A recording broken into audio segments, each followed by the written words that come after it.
Good morning students. Today we will read English second. English second lesson number 3rd.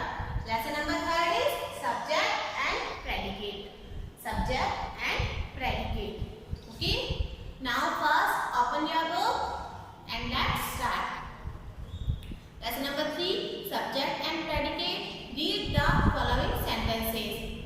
First sentence, the ducks are in the pond. The ducks are in the pond.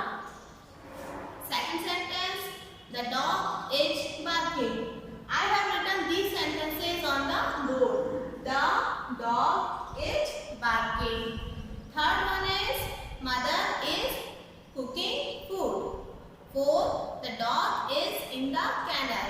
5, the eggs are in the nest. Okay, now we have read all these sentences. Now we will explain.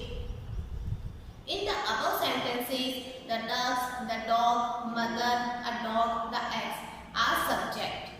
देखो, you know what is a subject? हम जानते हैं ना subject क्या है? कोई भी कार्य किसी के द्वारा किया जाता है, तो जो करने वाला इंसान होता है ना, doing इंसान, वो कहलाता है अपने subject. तो जैसे इसमें है the ducks are in the pond. तो ducks pond में कौन है? pond में कौन है? ducks है. तो ये अपने subject कहलाएगा. The dog is barking. Who is barking? कौन बात कर रहा है? तो कौन कर रहा है? dog. तो dog is our subject. Next, the eggs are in the nest. Nest में क्या है? क्या है nest में? egg है. तो eggs are our subject. Are subject because we are saying something about them.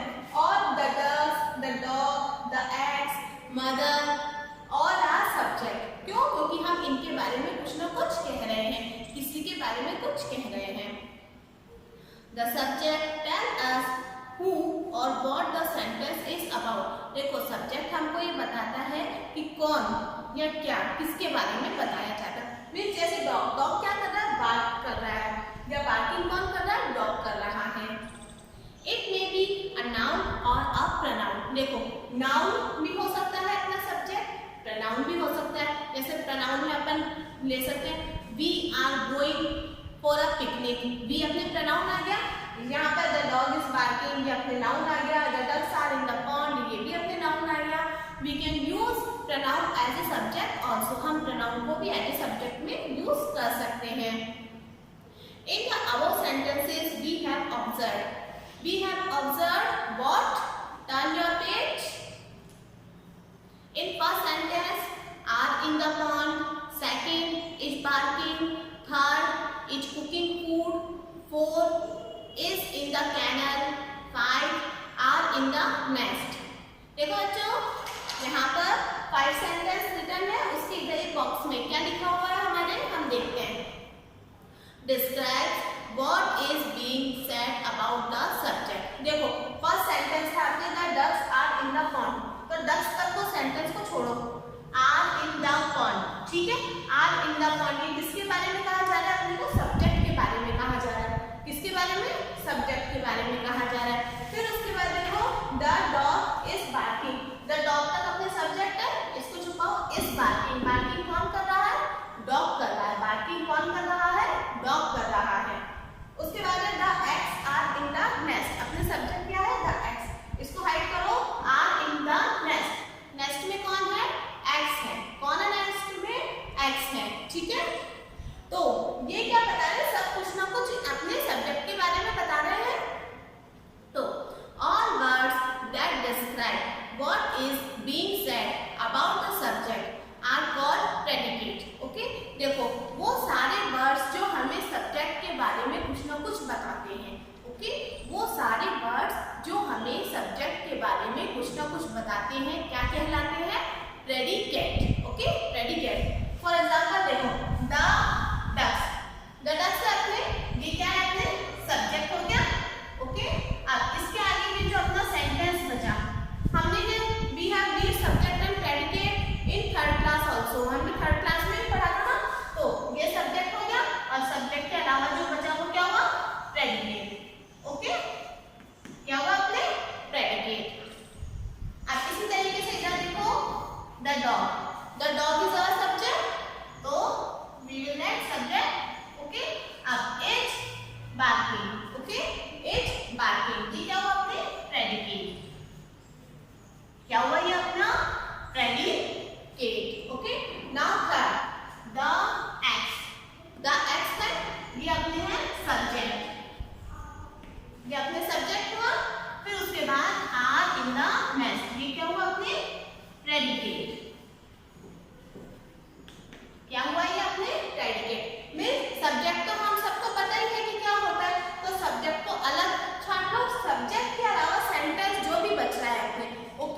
Now,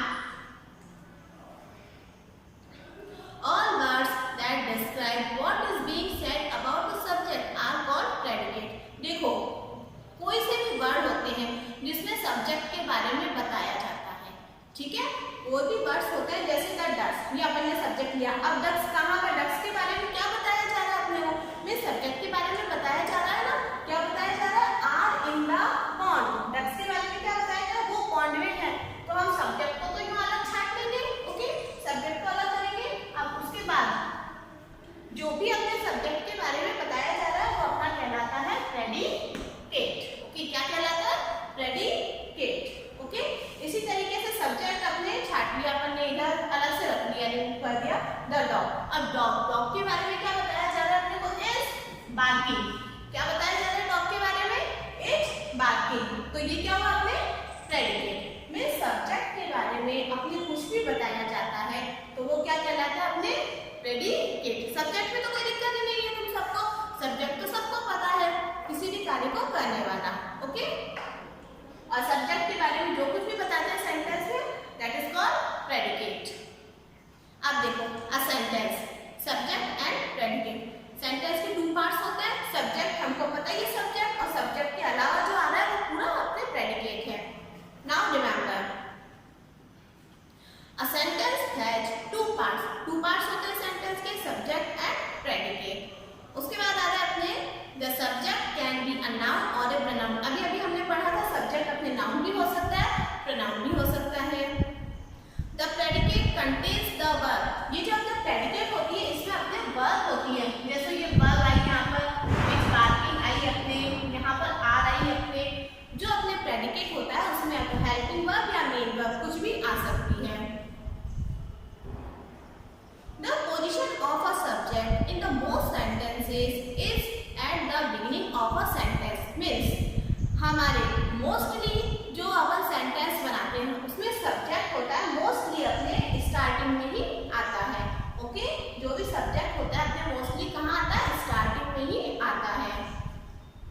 Now exercise number 1. Underline the subject in the following sentences. ये जो सेंटेंसेस है इनमें जो भी सब्जेक्ट है we will have to underline the subject. For example, first, people worship and visit temples daily. What is the subject? People. Okay? तो ये जो अपने people लिखा है ना, हम सिर्फ इसको अंडरलाइन करेंगे। किसको करेंगे? सिर्फ PEOPL, सिर्फ people को अंडरलाइन करेंगे, बाकी अपने लेफ्ट कर लो, छोड़ दो, just leave। उसके बाद देखो third sentence, elephants are loose animals. What is subject? Elephant. Elephant अपने सब्जेक्ट है तो we will underline only elephants. किसको अंडरलाइन करेंगे? हम सिर्फ elephants को अंडरलाइन करेंगे, ओके? अब उसके बाद देखो 6 नंबर पर आओ, my flat is on the second floor. अब देखो my flat अपने सब्जेक्ट आया। अब आगे जो है is on the second floor, ये तो अपने को सब्जेक्ट के बारे में बताया जा रहा है कि मेरा फ्लैट कहाँ पर है, पर सब्जेक्ट तो अपने my flat हुआ तो we will underline only my flat. Okay? Now 8. My school bag is very heavy. देखो my school bag our subject. Okay? Now exercise number B. Underline the predicates in the following sentences. अब देखो previous exercise में we will underline only subject. Now in this exercise we will underline only predicates. Okay? देखो the driver is driving a big car. The driver is driving a big car. अब देखो the driver ये अपने subject है। इस exercise में हमको subject को छोड़ना है, ओके? सब्जेक्ट के बारे में हमको जो बताया जा रहा है ना, हमको सिर्फ वो लेना है। तो क्या बताया जा रहा है सब्जेक्ट के बारे में? is driving a big car. तो we will underline it. We will underline it. Is driving a car. Okay? Now 4. The lamp is on the table. The lamp is on the table. Okay. Now look at the board. The lamp. ये तो हमारा subject हुआ। अब आगे subject के बारे में क्या बताया जा रहा है? Is on the table. कि लैम्प कहाँ पर है? टेबल पर है। तो हमारा प्रेडिकेट क्या हुआ? ये, ठीक है? तो हमको सिर्फ इसको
तो कोई भी सुन सकता है, तो राम, मोहन, सोहन, व्हाटएवर हम कोई सा भी नाम लिख सकते हैं। ओके, तो जैसे मैंने लिख दिया Rohan,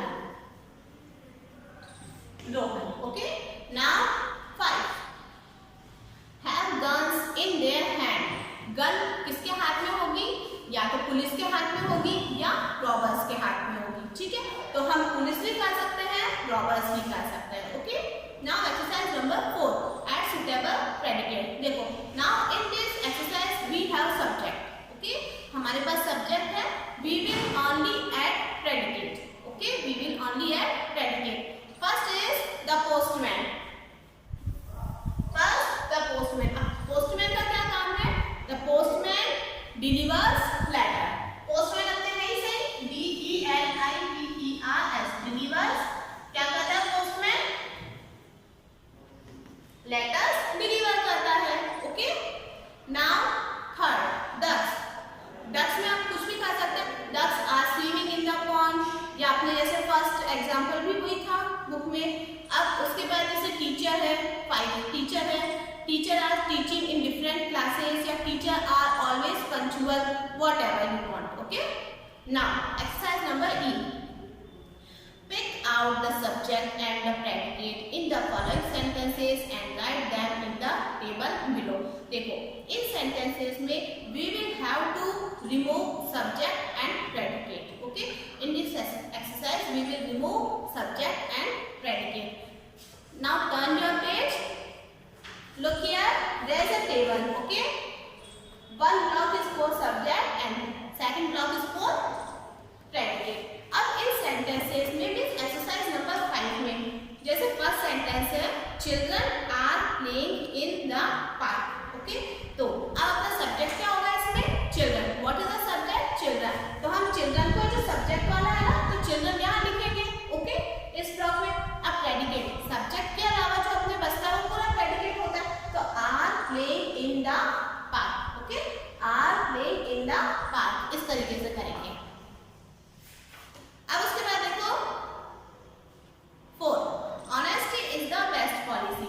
honesty is our subject, ये अपना सब्जेक्ट हुआ, तो ऑनेस्टी को लिखेंगे हम सब्जेक्ट वाले कॉलम में, और इज द बेस्ट पॉलिसी इसको हम लिखेंगे प्रेडिकेट के कॉलम में।